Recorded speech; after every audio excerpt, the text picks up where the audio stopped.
क्या है? मतलब अगर टेलर को डिफाइन करना हो टेलर को, तो आप कैसे करेंगे? सर टेलर वह है जो व्यक्ति के शरीर का माप के अनुसार कपड़ा सिलकर उसे वस्त्र का रूप देता है। Very good. और सिलाई क्या है? सर सिलाई वह है जो व्यक्ति का माप लेकर उसके अनुसार जो कपड़े सिले जाते हैं सुई या धागे से या मशीन से, और उन्हें जोड़कर जो वस्त्र सिले जाते हैं वह सिलाई है। ओके।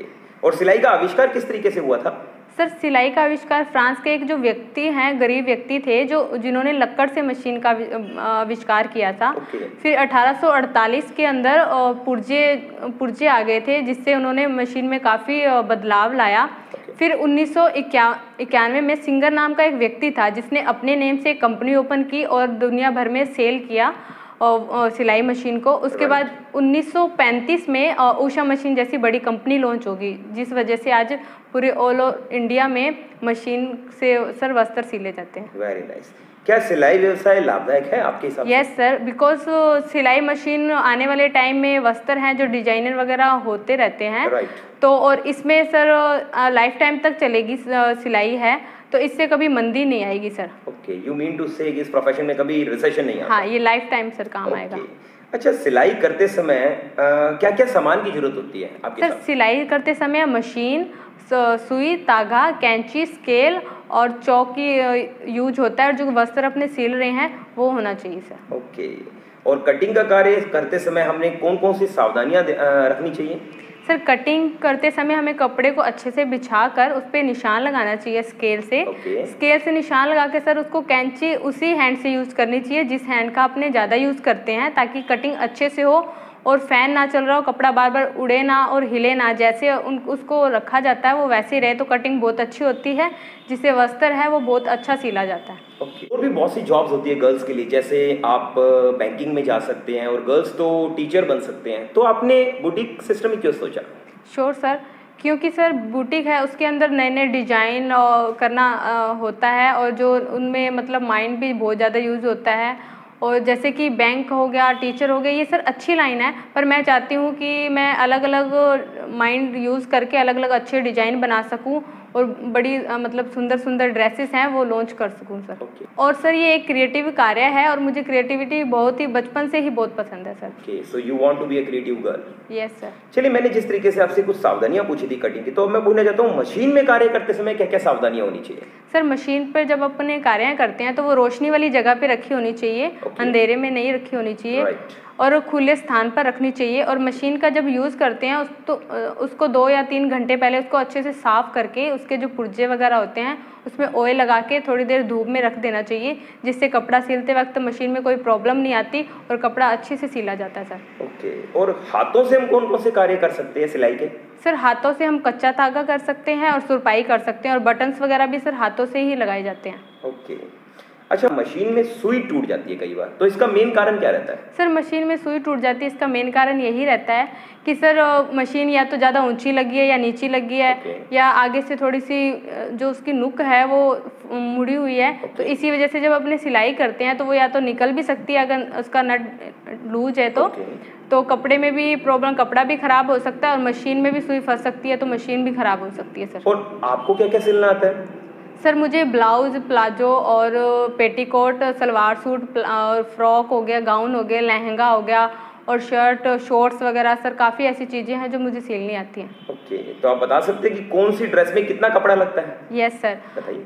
सर सलवार सूट है उस पर सिंपल 5 मीटर लगता है, और जो ब्लाउज होता है उसमें 1 मीटर लगता है, पेटीकोट में 2 मीटर लगता है, प्लाजो में भी 2 मीटर लगता है, कुर्तीस होती है उसमें 2 या 2.5 मीटर लगता है, शॉर्ट्स होता है सर उसमें 1 मीटर लगता है, और बच्चे की फ़्रॉक है तो उसमें 1 से 1.5 मीटर लग सकता है, और अगर बड़े की फ़्रॉक है तो उसमें 5 मीटर भी लग सकता है, और जो लहंगा होता है सर वो भी उसमें भी 4 या 5 मीटर लगता है। शर्ट में सर 2 मीटर लगता है, और जो पैंट होती है उसमें 2 से 2.5 मीटर लगता है सर। वेरी नाइस, आपको बहुत अच्छा नॉलेज है। Yes sir. आप सिंपल ड्रेस सिलते हैं डिजाइनिंग वाली?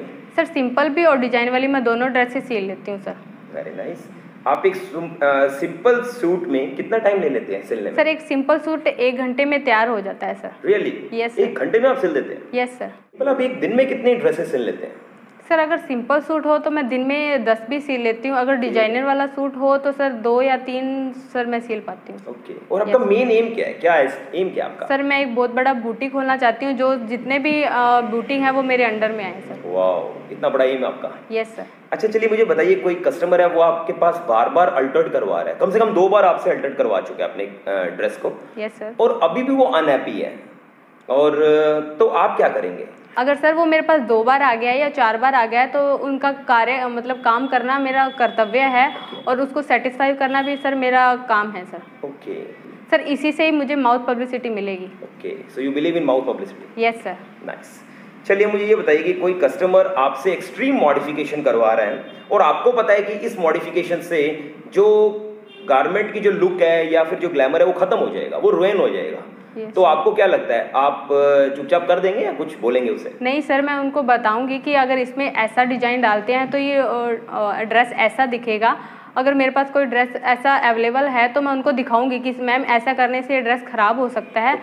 बाकी अगर आप जैसा सिलवाना चाहते हैं मैम वैसा ही सिल दूंगी। सर मेरा मानना है customer is your wife. Yes sir, you can not fool her. Good quotation you have. But tailoring work में सबसे ज्यादा चैलेंजिंग काम क्या है? सर सबसे चैलेंजिंग वर्क ये है कि अगर जो कस्टमर है वो कोई भी कपड़ा लेके आता है, उस पर डिजाइनिंग करवाना चाहता है, वो ऐसी डिजाइनिंग करवाना चाहता है जो उस पर अच्छी भी नहीं लगेगी। और सर उस पर जैसा वो वर्क बताता है, डिजाइन बताता है, वो करना बहुत ज़्यादा मुश्किल हो जाता है सर। मीन्स आपको पता होता है कि अच्छा नहीं लगेगा। हाँ, अगर इस कपड़े पे ये डिजाइन करेंगे तो ये अच्छा नहीं लगेगा सर। राइट, कस्टमर को इतना नॉलेज नहीं होता जितना आप लोगों को होता है। हाँ सर, पर मेरा कर्तव्य है सर, जैसा कस्टमर ने कहा है मुझे वैसे ही सिल के उनको देना पड़ेगा। तो जब वो बन जाती है चीज़ तो वो फिर आपको कंप्लेन नहीं करते? सर कंप्लेन करते हैं वो, पर इसके लिए मैं पहले उनको गाइड कर देती हूँ सर, फिर अब उनकी जिम्मेवारी है कि वो अच्छा लग रहा है या नहीं लग रहा, क्योंकि उनके हिसाब से कि आप पहले उनको ये गाइड करते हैं कि अच्छा नहीं लगेगा। हाँ जी सर। ओके, क्या आपको लगता है कि टेलरिंग का अगर हमें कोई काम करना है, रिलेटेड कुछ काम करना है, तो हमें लेटेस्ट ट्रेंड, लेटेस्ट फैशन के बारे में मालूम होना चाहिए? यस सर, होना चाहिए, क्योंकि दिल्ली मुंबई में मेरे फ्रेंड्स हैं, उनसे मैं नॉलेज लेती रहती हूँ डिजाइनर की, और इंटरनेट भी चेक करती रहती हूँ। जैसे सीरियल्स हैं काफ़ी, जो जैसे कुमकुम भाग्य, कुंडली भाग्य, उनमें ना सर ड्रेसेस काफ़ी अच्छे फैशन वाले ड्रेसेस होते हैं, और एड वगैरह में भी सर शो होते रहते हैं, तो वहाँ से मैं सर न्यू डिजाइन होते हैं वो देखती हूँ सर। ओके, मोस्टली लोग सीरियल्स देखते हैं सिर्फ एंटरटेनमेंट के लिए, मगर आप सीरियल्स देखते हैं ड्रेसिंग सेंस के लिए। Yes sir. That's very nice. अच्छा, मेरा नेक्स्ट क्वेश्चन आपके लिए है कि आपके हिसाब से टेलरिंग की रिस्पॉन्सिबिलिटीज़ क्या होती है? एक अच्छे टेलर की रिस्पॉन्सिबिलिटीज़ क्या है? सर टेलर की रिस्पॉन्सिबिलिटी यही होती है कि जो उनका कस्टमर है वो ड्रेस दे के जाते हैं सिलने के लिए, उन्हें टाइम टू टाइम जो टाइम दिया जाता है उसी टाइम पे उनको सिल के देनी चाहिए। जैसे कोई लेडी है, अगर उनका 1 तारीख का फंक्शन है, अगर वो 1 तारीख का मुझे बोल के गए हैं तो मुझे 1 तारीख को ही कंप्लीट करके देना चाहिए। अगर मैं उनको 2 तारीख को दूंगी तो उनके सर कोई काम का ही नहीं है सर। बिल्कुल सही कहा आपने। तो टाइम मैनेजमेंट बहुत जरूरी है आपके? Yes sir. That's great. और मान लीजिए मैं एक कॉम्प्लिकेटेड क्वेश्चन आपसे पूछ रहा हूँ, एक कस्टमर है और बहुत रेगुलर है आपके पास। और करीबन 5 सालों के पास से वो लेडी आपके पास आ रही है, पर वो जब भी आती है आप क्रिटिसाइज बहुत करती है, यानी कि ये मान लो आपकी निंदा बहुत करती है, तो आप कैसे हैंडल करेंगे? यस सर, क्योंकि निंदक भी हमारे डेली रूटीन में जरूरी है। सर यदि हमें रेगुलर शुगर मिलती रहे तो डायबिटीज भी हो सकती है, इसलिए हमें थोड़ा सॉल्ट भी जरूरी है सर। नाइस। इसलिए थोड़ी निंदा सर जरूरी है। सर ये निंदक है जो हमारी हमें वीकनेस बताते हैं, वीकनेस से ही हम थोड़ा अपने आप को फिर डेवलप कर सकते हैं। ओके, यू मीन टू से ये लोग बहुत जरूरी है हमारे जीवन में, तो आपको बुरा नहीं लगता? No sir. ओके, आपकी हॉबीज क्या है? सर मेरी हॉबीज़ है नए नए डिजाइन के कपड़े सिलना, जिससे कि मेरा जो वर्क है वो बहुत ज़्यादा चले और मेरे डिजाइनर के कपड़े हैं वो ज़्यादा से ज़्यादा लोग यूज़ करें। और सर मुझे क्रिएटिव काम करने बहुत अच्छे लगते हैं, और जिससे मेरे डिज़ाइन के कपड़े हैं वो सभी को अच्छे लगे सर। और सर मैं फैशन डिज़ाइनर की बुक भी पढ़ना बहुत पसंद करती हूँ सर। ओके डिम्पल, मान लीजिए कोई आपको गारमेंट्स देकर गए और ये गारमेंट्स आपसे डैमेज हो गई सर, अब वो ड्रेस आपसे बननी उससे पहले ही उस ड्रेस को या तो कोई डैमेज हो गया या बर्न हो गई, कुछ ऐसी प्रॉब्लम हो गई, तो ऐसे में कस्टमर से आप कैसे डील करेंगे? सर ऐसे में मैं ऑनेस्टी दिखाऊंगी, और अगर मेरे से गलती हो गई है तो मैं सर कस्टमर को बता दूंगी कि मेरे से ये गलती हो गई है, और मैं उसका लॉस देने के लिए भी उनको तैयार हूँ। ओके, मीन्स आप बिल्कुल ईमानदारी से ही सामने वाले को बात कर लेंगे, और दोबारा ऐसा नहीं होगा, मैं सर उनको सेटिस्फाई करूँगी इस चीज़ के लिए। ओके, आपकी स्ट्रेंथ्स क्या है, स्ट्रॉन्ग पॉइंट क्या है आपके अंदर? सर मैं ईमानदारी से अपना काम करती हूँ, कस्टमर हैं मैं उनको टाइम टू टाइम उनके जो ड्रेसेस मुझे देके जाते हैं मैं टाइम टू टाइम उन्हें दे देती हूँ सर। ओके, तो आप टाइम को बहुत रिस्पेक्ट करते हैं। Yes sir. डिम्पल, मेरा नेक्स्ट क्वेश्चन आपसे है कि आप दूसरों से अलग कैसे हैं? How you are different from others?